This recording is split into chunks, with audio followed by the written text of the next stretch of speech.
Liv Tyler, you play Meg on The Leftovers. When we last left Meg, she had gone through quite a journey over season two. I want to go straight to this question.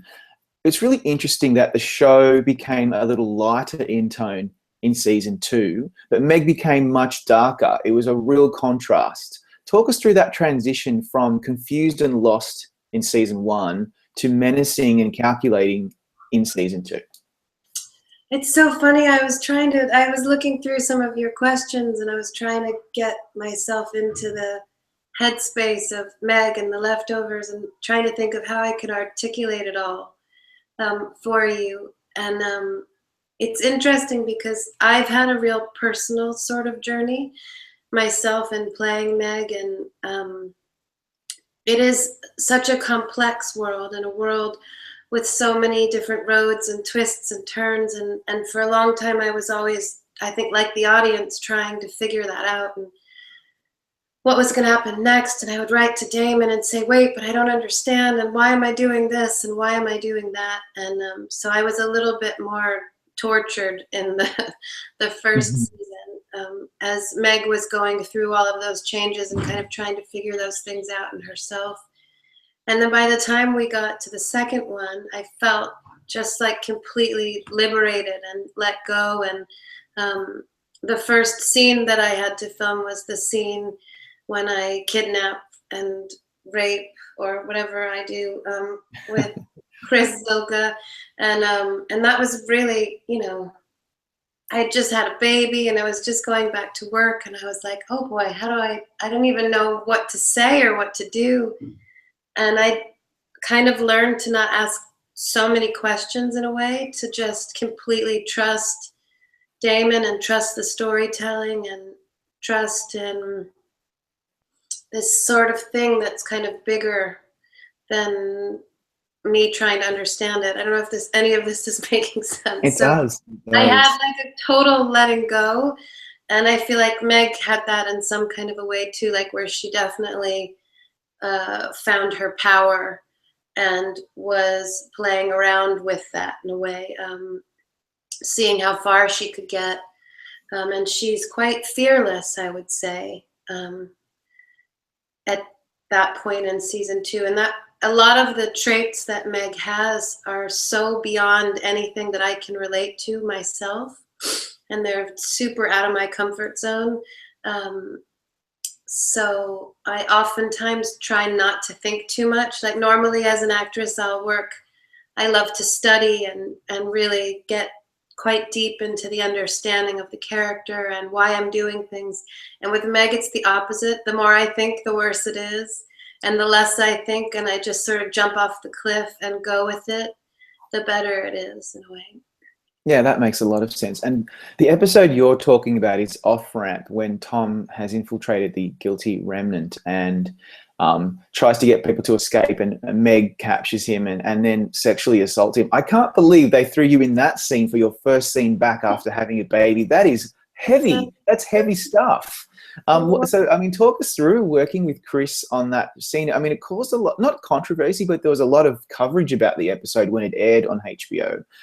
Because it's, we don't normally see sexual assault the other way around, and yet it seemed to work quite well. People really responded to it. It was interesting because when we were actually doing it, it weirdly didn't seem or feel like an assault. It kind of felt like a love scene in a way, and there wound up being quite a lot of chemistry and a lot of like loneliness between these two people.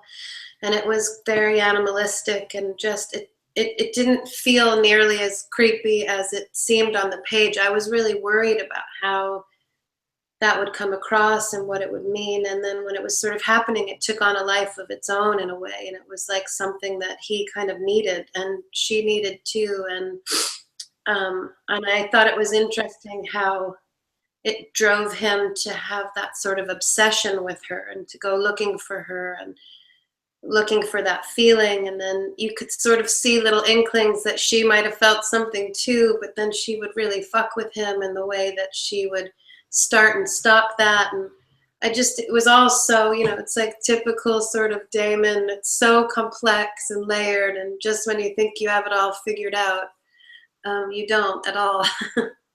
Yeah, that's the beauty of The Leftovers. Everything is so complicated and nuanced, and that in particular really was that as well.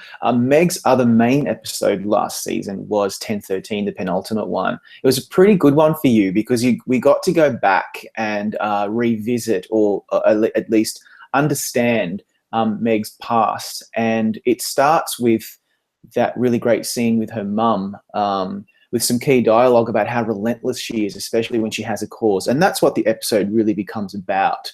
But I want to know from you, given that that episode really plays out this angriness that Meg has in season 2, why is she so angry? What motivates her in season 2? I don't know. I mean, it's that was such a great gift for me, that episode, because I feel like when I first signed on to do the show, that was something that Damon and I talked about, where he sort of said, it's not going to make sense. We're going to be all over doing different characters, but that he was going to try and kind of give each one of us an episode to explain who our character was. And that didn't happen in the first episode for me. So I really didn't always understand myself what was going on with Meg and why she was doing what she was doing.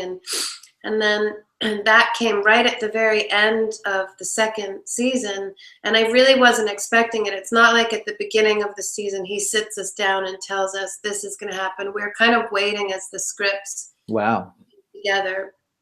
So I was really surprised by it and really grateful to have that opportunity to see myself, all those different sides of her, and to kind of explore that a little bit, and to get to go back into the past as well as be a little bit in the present.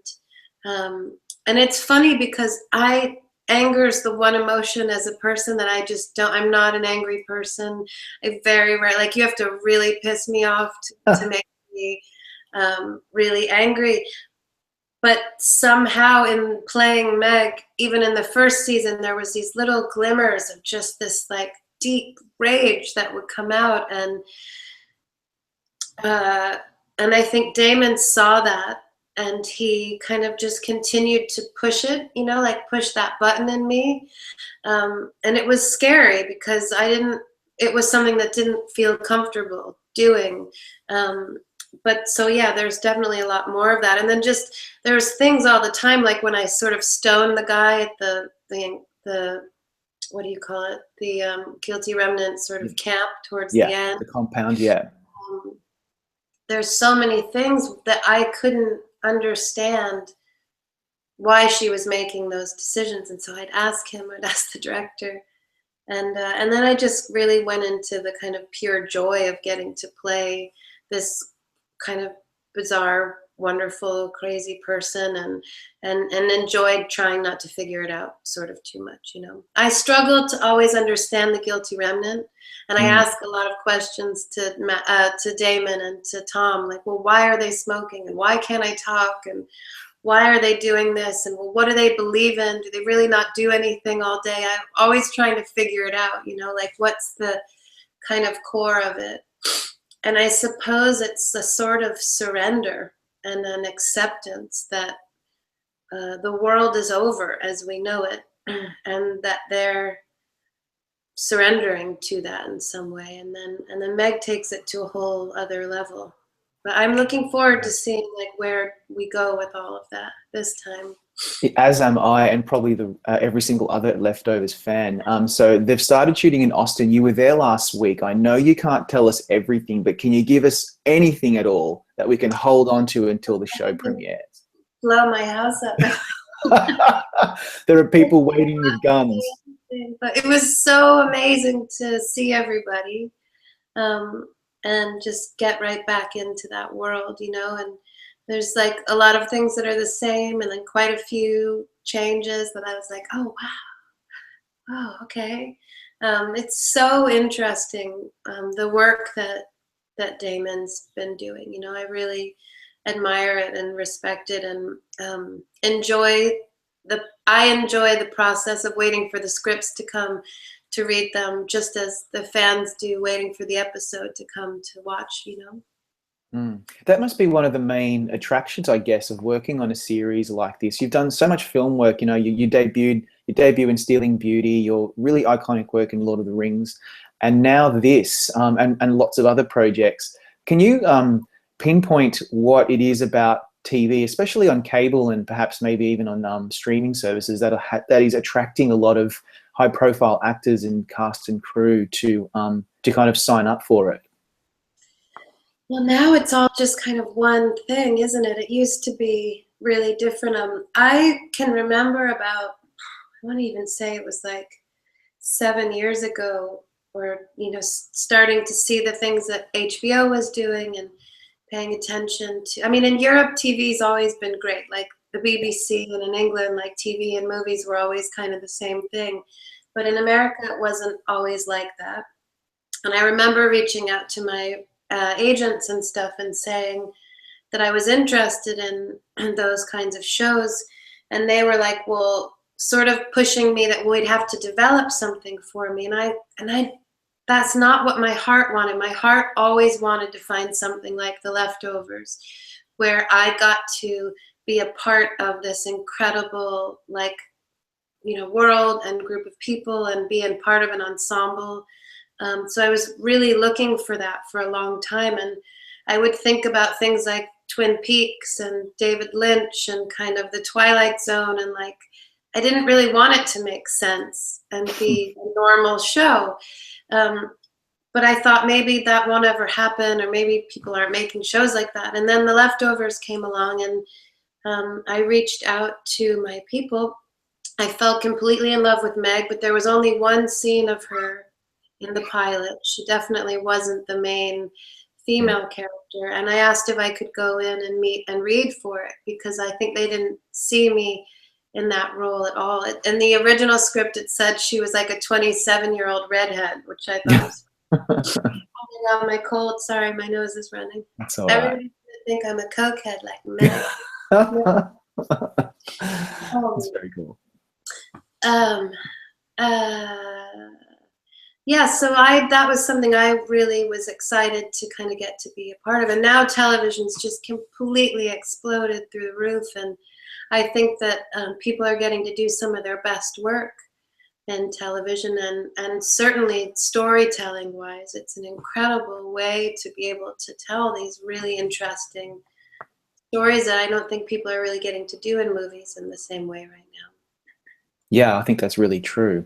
So given that you seem to enjoy being the villain, I guess, or one of the villains, so to speak, for want of a better word, in season 2, and we got to explore that side of Meg, and she was a bit of a badass. She was quite menacing, especially in the finale, where her whole quest and mission came to fruition. Geez, I just rhymed then. But I'm wondering now, what do you want to see from Meg? Is there anything more about her that you would like to know? Or, I mean, maybe you already know what's coming, but what more do you think that we need to know about Meg, and what drives her? It's so funny, because in my head I have my own little mini movie of you know, or show version of script of what Meg. I think the part of Meg that I was always the most interested in was kind of going a little bit back to the book and the story of, and they kind of sped over it in this series.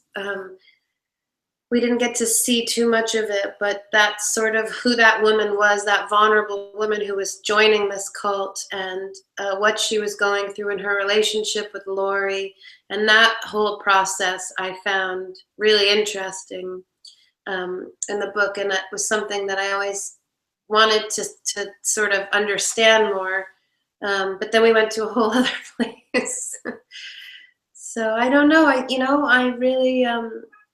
I really enjoy seeing what ball Damon throws at me and hitting it back. You know, it's really, it's sort of one of those things, like, I've never been asked to do things like this before, and I probably won't ever get the opportunity exactly in that way. So I really enjoy it.